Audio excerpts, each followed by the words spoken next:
গৰৈমাৰীত বিশ্ব দিব্যাংগ দিৱস উদযাপন সদৌ অসম বিকলাংগ সন্থা তথা কামৰূপ জিলা বিকলাংগ সন্থাৰ সহযোগত ২৭ নং চমৰীয়া আঞ্চলিক বিকলাংগ সন্থাৰ উদ্যোগত গৰৈমাৰী বজাৰ সমূহীয়া সভাগৃহ প্ৰাংগণত বিশ্ব দিব্যাংগ দিৱস উদযাপন কৰা হয়। ২৭ নং চমৰীয়া আঞ্চলিক বিকলাংগ সন্থাৰ সহযোগত উক্ত বিশ্ব দিব্যাংগ দিৱসৰ মুকলি সভাৰ সভাপতিত্ব কৰে ২৭ নং চমৰীয়া আঞ্চলিক বিকলাংগ সন্থাৰ সভাপতি মুবাৰক আলীয়ে। মুখ্য অতিথি হিচাপে উপস্থিত থাকে গুৱাহাটী উচ্চ ন্যায়ালয়ৰ অধিবক্তা কুৰবান আলী। বিশিষ্ট অতিথি হিচাপে উপস্থিত থাকে সদৌ অসম বিকলাংগ সন্থাৰ সভাপতি বিপুল চন্দ্ৰ দাস, কামৰূপ জিলাৰ বিকলাংগ সন্থাৰ সভাপতি ৰশ্মিল আলী, বিভিন্ন পৰ্যায়ৰ বিষয়ববীয়া আৰু গৰৈমাৰী অঞ্চলৰ ভালেসংখ্যক গণ্যমান্য ব্যক্তি উপস্থিত থাকে। আজি বিশ্ব বিকলাংগ দিৱস উপলক্ষে মই ইয়াত উপস্থিত থকা স্পেচিয়েলি ডিজেবল প্ৰত্যেকজন ব্যক্তিক বৰ আন্তৰিক শুভেচ্ছা আৰু ধন্যবাদ জ্ঞাপন কৰিছোঁ।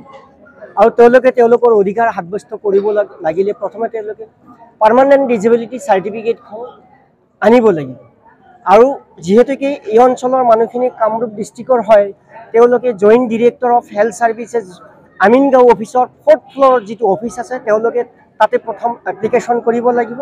তাৰপিছত তেওঁলোকে তুলাৰাম বাফনা চিভিল হস্পিটেলত কনচাৰ্ণ ডক্টৰৰ জৰিয়তে ফিজিকেলি এণ্ড ক্লিনিকেলি এক্সামাইন কৰাৰ পিছত কনচাৰ্ণ ডক্টৰজনে তেওঁৰ এছেছমেণ্টটো জইণ্ট ডিৰেক্টৰ অফ হেল্থ ছাৰ্ভিচৰ অফিচত জমা দি এই চাৰ্টিফিকেটখন অনলাইনত আপডেট কৰিব আৰু তাৰপিছতে তেওঁলোকে সুমত চাৰ্টিফিকেটখন পাব। আৰু এই চাৰ্টিফিকেট পোৱাৰ পিছত তেওঁলোকে যাৱতীয় অধিকাৰখিনি সাব্যস্ত কৰিবলৈ সক্ষম হ'ব। সেইকাৰণে আমাৰ এই স্পেচিয়েলি ডিজেবল পাৰ্চনখিনিৰ মাজত এৱাৰনেছৰ প্ৰয়োজন আছে। যদি যিখিনি চাৰ্টিফিকেট নাই, এই চাৰ্টিফিকেটখিনি আনাৰ কাৰণে যিখিনি সহযোগিতা কৰিব লাগে মই একান্ত মনেৰে কৰি তেওঁলোকক এইখিনি সহায় কৰি দিম। আগন্তুক দিনত নতুন ২৭ নং চমৰীয়া সমষ্টিৰ প্ৰত্যেকজন শাৰীৰিকভাৱে বিশেষভাৱে সক্ষম ব্যক্তিলৈ মই কিবা নহয় কিবা সহায়ৰ হাত আগবঢ়াম বুলি প্ৰতিশ্ৰুতি দিছোঁ। সদৌ অসম বিকলাংগ সন্থাৰ তৰফৰ পৰা আমি প্ৰত্যেকটো ডিষ্ট্ৰিক্টতে আমি বিকলাংগ দিৱস পালন কৰা হৈছে। আৰু চৰকাৰীভাৱে যিটো আমাক নিমন্ত্ৰণ কৰিছিল, আমি চৰকাৰীভাৱে নিমন্ত্ৰণ কৰাত আমাৰ ৰিপ্ৰেজেণ্ট হিচাপত আমি 2জন মানুহ তাত পঠাইছোঁ। কিন্তু আমি ডিষ্ট্ৰিক্টবিলাকত আমি গোটেইকেইটা ডিষ্ট্ৰিক্টত আমি বিকলাংগ দিৱস আজি পালন কৰা হৈছে। আৰু লগতে আমাৰ ছাৰে যিটো কথা কৈছে সেই কথাটো সত্য কথা, কাৰণ আইডেণ্টিটি যদি নাথাকে তেতিয়াহ'লে তেওঁলোকে প্ৰাপ্যৰ পৰা বঞ্চিত হয়।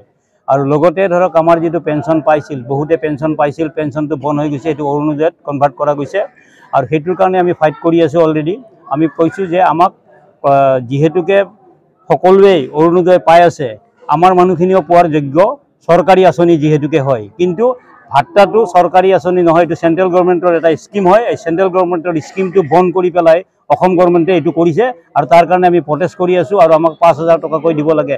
আদাৰ ষ্টেটত তেনেকুৱা ধৰণৰ হৈছে, ক'ৰবাত 3,000, ক'ৰবাত 5,000 টকা দিছে। সেইকাৰণে আমি এইটোৰ কাৰণে আন্দোলনো কৰিছোঁ আৰু এতিয়াও আমি লাগি আছোঁ। আগন্তুক দিনত হয়তো এইটো আমাৰ হ'ব পাৰে, কাৰণ অৰুণোদয় আজি আছে, কালি আছে, পৰহিদিনাখন বন্ধ হৈ যাব পাৰে, কিন্তু আমাৰ মানুহখিনি চলিব ক'ৰ পৰা? সেইকাৰণে আমি সদৌ অসম বিকলাংগ সন্থাৰ ফালৰ পৰা আমাৰ যিটো ৰাজ্যিক কমিটি আছে তাৰ ফালৰ পৰা আমি সদায় ডিমাণ্ড দি আহিছোঁ। আৰু এই আগন্তুক দিনত আমি এইখিনিও যিকোনো উপায়ে হওক আমি পোৱাৰ কাৰণে মানুহখিনিক চেষ্টা কৰিম।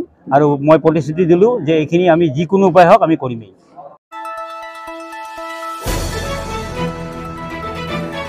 দ্য নিউজলেণ্ডছ, অবিৰত তথ্যানুসন্ধান, আপোনাৰ সেৱাত খবৰ সন্ধান।